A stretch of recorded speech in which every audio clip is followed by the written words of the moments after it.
رب اشرح لی صدری ویسر لی امری واحلل عقدۃ من لسانی یفقہوا قولی۔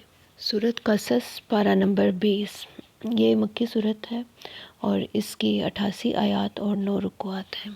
وجہ تسمیہ یہ ہے کہ اس میں چونکہ مختلف انبیاء کے واقعات کا ذکر ہے، لہٰذا اس کا نام اس لحاظ سے بھی سورۃ قصص ہو سکتا ہے۔ اور زمان نزول اس کا مکہ کا متوسط دور ہے، جب ابھی کفار مکہ کی دشمنی نے اتنی شدت اختیار نہیں کی۔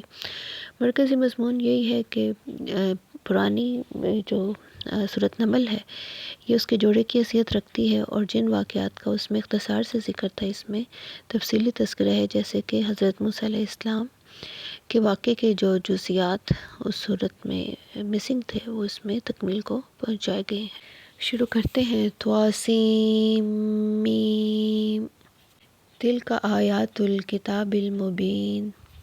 سورت کے آغاز سے ہی پہلے رکوع میں قرآن پاک کی حقانیت کا تذکرہ ہے کہ یہ کتاب روشن کی آیات ہیں، اور اے محمد صلی اللہ علیہ وسلم، ہم تمہیں موسیٰ اور فرعون کے کچھ حالات لوگوں کو سنانے کے لیے صحیح صحیح بیان کرتے ہیں۔ فرعون زمین میں انتہائی سرکش بادشاہ تھا، جس نے وہاں کے باشندوں کو گروہوں میں تبدیل کر کے نہ صرف ان کے بیٹوں کو ذبح کرواتا تھا، ان کی بیٹیوں کو زندہ رکھتا تھا، بلکہ وہ فساد میں پورے طریقے سے ملوث تھا۔ اور اللہ تعالیٰ کا مقصد یہ تھا کہ وہ زمین میں جو کمزور لوگ ہیں ان پہ احسان کرے اور ان کو پیشوائی عطا کرے، اور کمزور طبقے کو اقتدار کے ذریعے طاقت دینا مقصود تھا، جبکہ فرعون، حامان اور اس کے لشکروں کی تباہی مشیت الہی میں لکھی جا چکی تھی۔ دوبارہ سے اللہ تعالیٰ ان کا تذکرہ کر رہے ہیں کہ کس طرح حضرت موسیٰ علیہ السلام کی والدہ کے دل میں حضرت موسیٰ علیہ السلام کو دریا برد کرنے کا الہام ڈالا گیا، اور پھر ان کی اطاعت کے بدلے ان کی من پسند چیز کی واپسی، پھر سے لخت جگر کے ذریعے ان کی آنکھوں کا ٹھنڈا کیا جانا۔ پھر اس کے بعد حضرت موسیٰ علیہ السلام جو ایک کپتی کو قتل کر بیٹھے تھے اس کا واقعہ بیان کیا جاتا ہے۔ حضرت موسیٰ علیہ السلام جوانی کو پہنچے تو اللہ تعالیٰ نے ان کو علم و حکمت عطا کی۔ اس دوران ایک صبح حضرت موسیٰ علیہ السلام نکلے اور انہوں نے دو اشخاص کو آپس میں جھگڑتے ہوئے پایا، اور ان کی قوم کے شخص نے قبطی قوم کے خلاف حضرت موسیٰ علیہ السلام سے مدد طلب کی۔ حضرت موسیٰ علیہ السلام نے اس کو ایک مکہ جڑا، لیکن مشیت یزدی سے وہ شخص ہلاک ہو گیا۔ اب نہ ہی تو اس مقصد سے کوئی مکہ مارتا ہے کہ اس سے اگلا شخص ہلاک ہو، اور نہ ہی کبھی ایسا دیکھا سنا گیا ہے۔ پھر اس کے بعد وہ شرمندہ ہوئے اور تائب ہو گئے، جبکہ اس واقعے کا ذکر فرعون کے دربار تک بھی پہنچ گیا۔ پھر وہ وہاں سے خوفزدہ ہو کے مدین کی طرف رخ کر گئے۔ قال رب نجنی من القوم الظالمین۔ وہاں پہ انہوں نے دو خواتین دیکھی جو کہ بہت باحیا تھیں۔ اس میں خواتین کی ایک نمایاں خوبی حیا کا ذکر کیا گیا ہے۔ حضرت موسیٰ علیہ السلام سائے میں بیٹھے اور انہوں نے اللہ تعالیٰ سے دعا کی، ربی لما انزلت الی من خیر فقیر، کہ اے رب جو بھی خیر تو مجھ پہ اتارے میں اس کا فقیر ہوں۔ تو اس کے بعد اللہ تعالیٰ نے اپنے فضل سے ان کو رہنے کا نہ صرف ٹھکانہ عطا کیا، ان کے نکاح کا بندوبست بھی ہو گیا، اور اہل و عیال بھی ان کو عطا کر دیے۔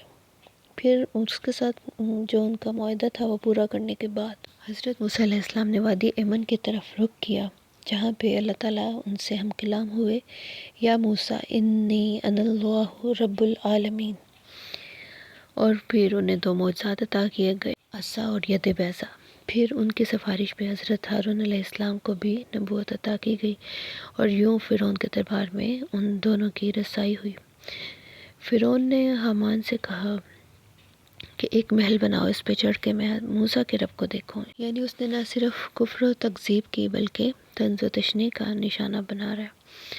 اور پھر اس کا انجام یہی ہوا کہ فَأَخَذْنَاهُ وَجُنُودَهُ فَنَبَذْنَاهُ فِي الْيَمِّ، کہ ہم نے اسے اور اس کے لشکر کو پکڑا، پھر انہیں دریا برد کر دیا، اور پھر وہ خود بھی آگ میں قیامت کے دن جھونکے جائیں گے، اور اس طرح اپنے پیروکاروں کو بھی جہنم کے عذاب سے دوچار کریں گے۔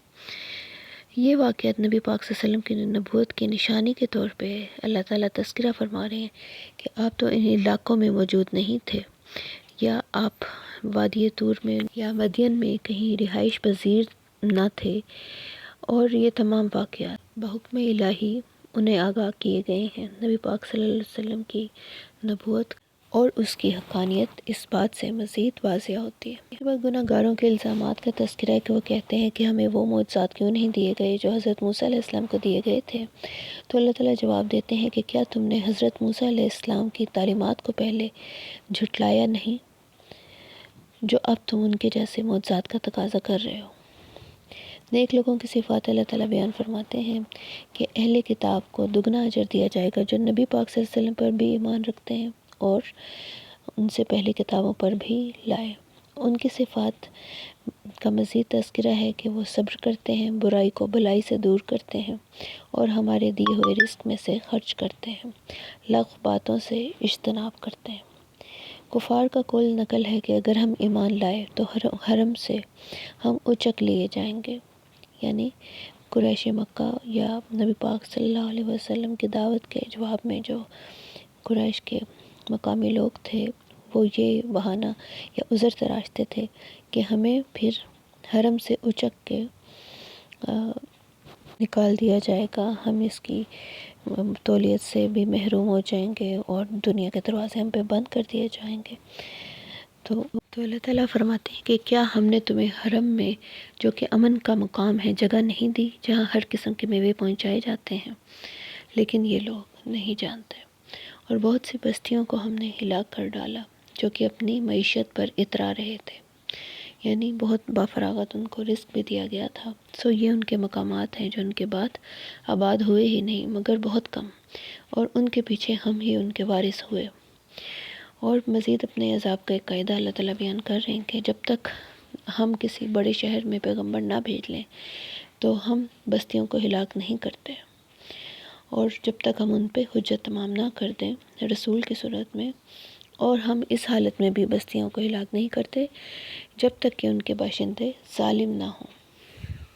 پھر دنیا کو عارضی قرار دیتے ہوئے اللہ تعالیٰ فرماتے ہیں وَمَا أُوتِيتُم مِّن شَيْءٍ فَمَتَاعُ الْحَيَاةِ الدُّنْيَا وَزِینَتُهَا، اور تمہیں جو کچھ بھی دیا گیا وہ دنیا کی زندگی کا تھوڑا فائدہ ہے اور اس کی زینت، وَمَا عِندَ اللَّهِ خَيْرٌ وَأَبْقَىٰ، اور جو اللہ کے پاس ہے وہ بہتر ہے اور باقی رہنے والا ہے۔ ساتھ ساتھ ایمانیات میں سے اللہ تعالیٰ اپنی ذات و صفات کا بھی تذکرہ فرماتے ہیں وَرَبُّكَ يَخْلُقُ مَا يَشَاءُ وَيَخْتَارُ، کہ تمہارا رب پروردگار جو چاہے وہ پیدا کرتا ہے، وہ اس کو ہی اختیار ہے۔ مَا كَانَ لَهُمُ الْخِيَرَةُ،